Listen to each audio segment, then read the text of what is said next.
Hello and welcome to Panama. We arrived in Panama City a few days ago. This morning we've got up early, come down to this main bus station in the city. We've booked a tour in the Darien Gap, which is the bit of land that separates Panama from Colombia. It's dense rainforest and it's protected either with national parks or semi-protected areas. We're following the Pan American Highway south-southeast, almost to the point at which it stops before picking up again in Colombia. So what started out as a dual carriageway in Panama City seems to be petering out rather than stopping. This bus journey is about 7 hours long, stopping overnight at a town called Matete. There we have to go by boat. Great, it looks like we're here, Matete.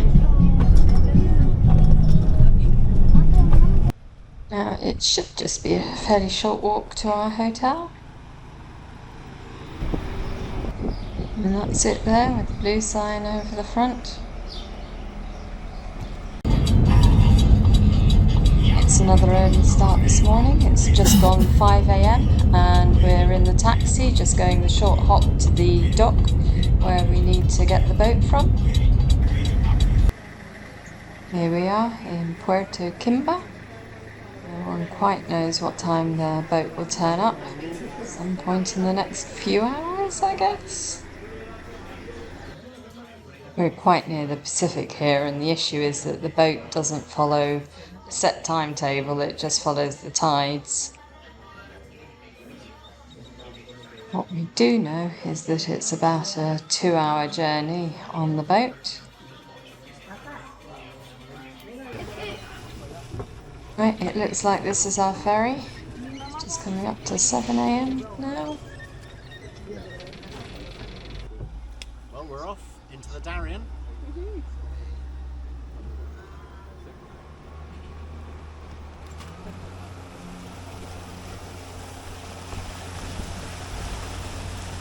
This town up ahead is called La Palma, and it's really right on the mouth of the Pacific. So this journey really takes us down to the Pacific, along the Pacific, and then back up another river called the River Sambu. So it's just filling up the tank with petrol, and I guess we'll be on our way.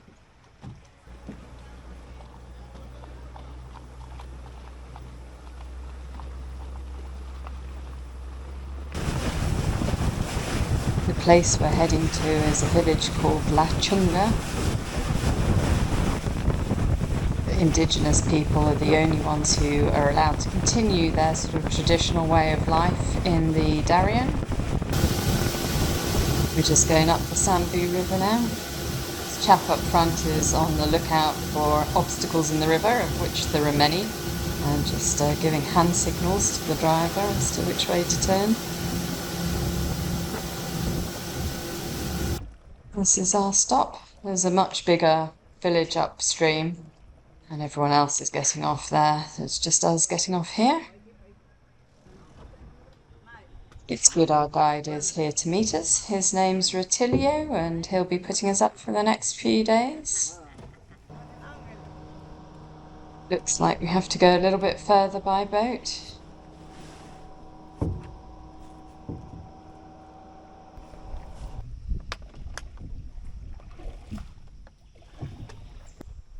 This is where we turn off the Sambu River onto a smaller tributary. I know a lot of people think of the Darien Gap as being really dangerous because of the migrant routes through it.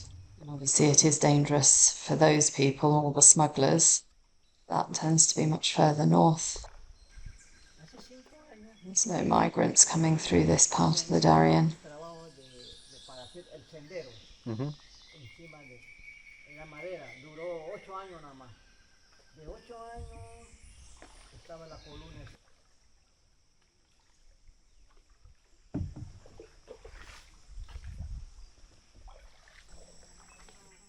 We're nearly there now. This bridge enables the villagers to access that dock if the water levels are too low to go by boat. It was built by the government about 5 years ago.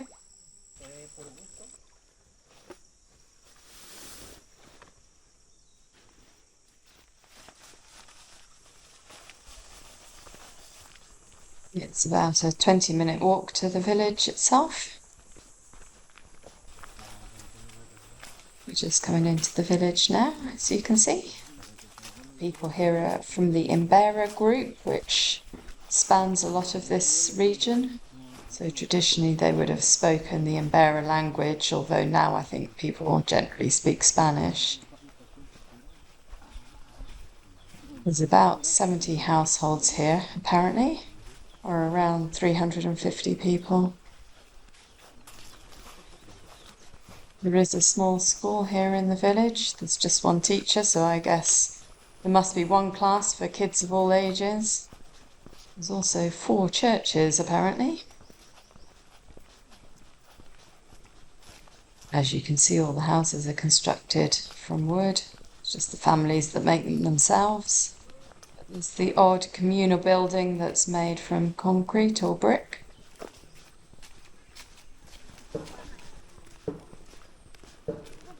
Hola.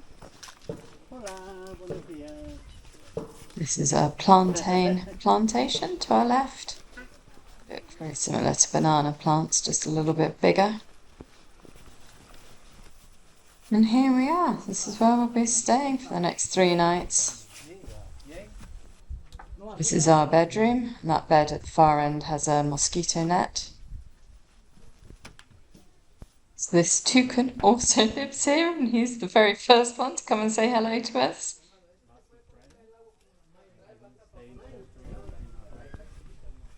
I can see we're going to have to keep an eye on him. Keep all of our stuff in our bags at all times. What do you think? Thank you. Thank you. Thank you. There's one other tourist here. He's called Morris, and he is from Germany. He leaves tomorrow morning. Clearly made a good friend of the toucan already. Time for some lunch. Eggs, beans and rice for me with plantain. And you've got fish and rice. A large guppy.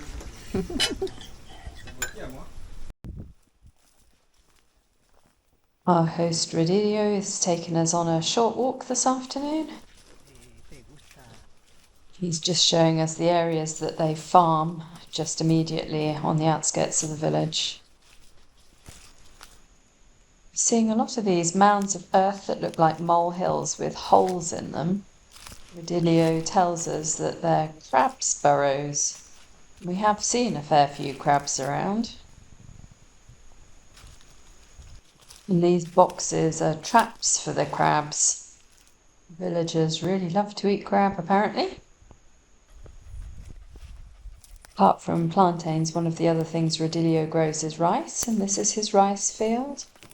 It's only just been planted, and it'll be 4 months before it can be harvested. He reckons he'll grow enough rice off this plot to last his family for 4 years. He's been moaning a bit about how much hard work it is to grow rice. That's our short tour of the cultivated area done. They do cultivate a reasonably large area, but it's mainly just plantains, a few yucca plants and rice fields, and the odd coconut tree, but we didn't really see a lot of variety in what they're growing. Morning then. Good morning. Sleep alright? Yeah, I slept okay. Where's that chap going with the toucan? Trying to get it to live in a tree.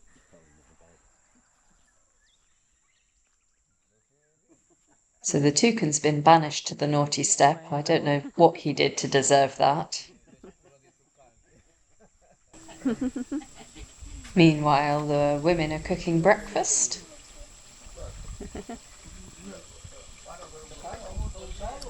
We've got eggs and fried tortilla. I think that is.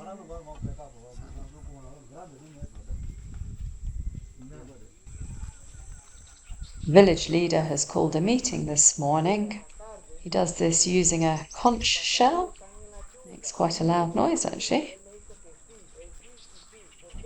I'm just walking up to the community centre to have a little peek at what's going on. This on the left is the village shop. It's got literally 20 items in it. A few cans of Coke and a couple of tins of tuna and some oil. That's basically it. Rodilio, as the head of the family, has to attend. They may be discussing some issue or a new project, potentially.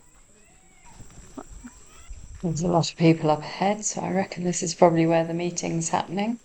Hola.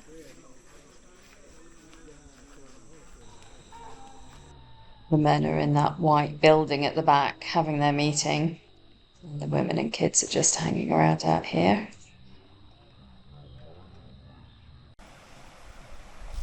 Rodilio's finished the meeting now, and so we're heading off on a trek, going a bit deeper into the forest today.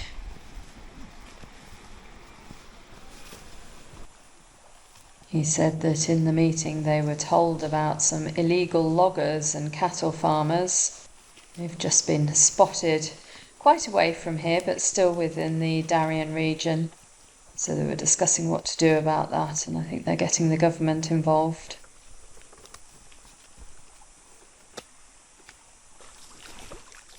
We're just at the start of the rainy season now. As you can see, the river levels are still pretty low.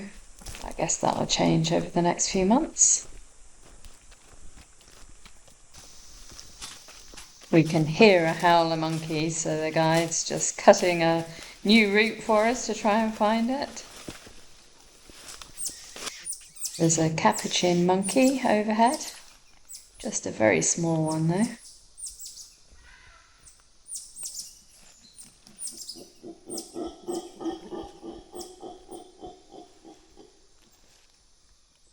And just one solitary howler monkey. I'm afraid I couldn't get a video of either of them. They were both quite high up in the trees. Wow. That is absolutely amazing. We actually haven't seen very many really big trees. I think this is the first outside of the village. Must be a good few hundred years old. Rodilio described this area as primary rainforest, but it's not. They use that term just to describe areas that they don't farm. Wow, I'm starting to get great views out of the Darien region from here. Surprised just how hilly it is, actually. We're looking pretty much northeast. So slightly round to our right is where the border with Colombia would be. I think it's too far to see from here. Looks like it's raining over those hills in the distance. So far, touch wood, it's been dry since we've been here, which I wasn't really expecting, to be honest. I think we're nearly back in the village now. I've been walking about 4 hours, but fairly slowly. Oh, I know where we are. Their houses are just at the top of this bank here. We're approaching them from the other direction. Time for lunch. Mine is rice with fried egg, and Ben's got chicken. And some beans too. This parrot also kind of lives here. I love him imitating our voices.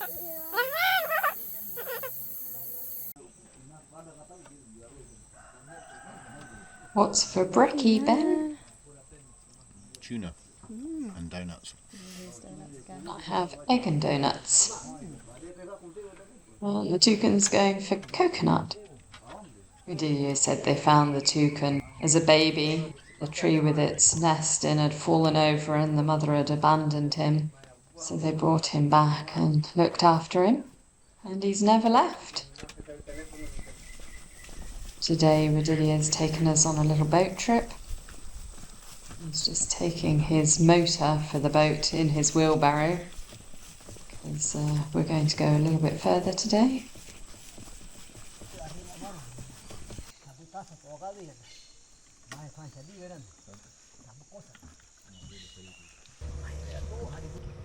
We're heading back to the Sambu River at the moment, and then we're going to take another tributary off it called River Jesus. This river doesn't have any settlements along it, so it's a bit better for wildlife. He's turned the motor off so we can enjoy the sounds of the birds.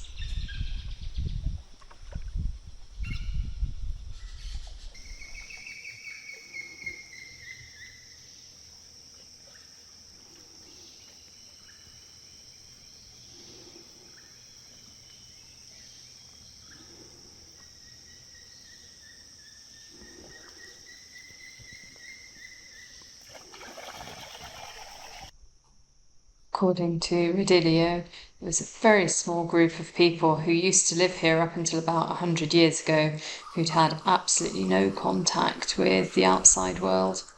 Apparently they just suddenly disappeared and no one knows where they went, or why, really. It's just started raining. Actually quite a relief, to be honest, because the sun was getting a little bit too hot. As you can see, we've arrived back and the rain stopped, although it is quite soggy underfoot. We actually had quite a lot of rain last night as well. We ran out of bottled water last night, so we've been drinking river water with purification tablets. But after the rain, this is what the river water looks like. Drinking a bit more coconut water. He's quite happy to drink that little bit that we spilt. Just can't quite get over how sociable he is. Just always wants to hang out.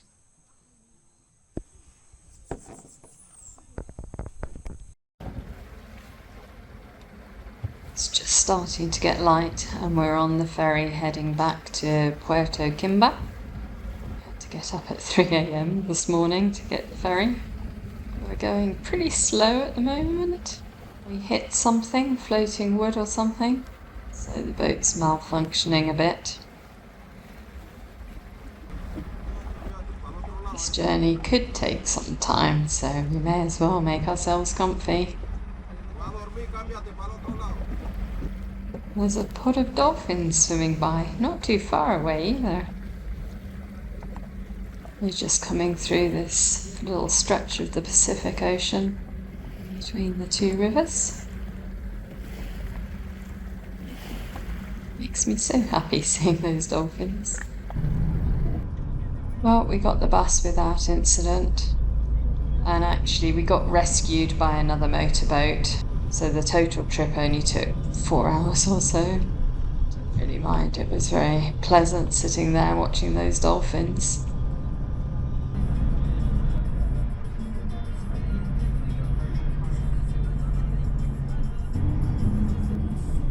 We're just coming into Panama City now.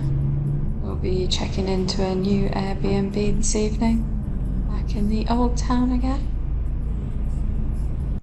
We made it back, checked into our Airbnb. Glad to be back. Oh yeah, I'm clean, I've got beer, I've got snacks, I've got air conditioning. And everything. tech. And I've got tech. Everything is good. Happy.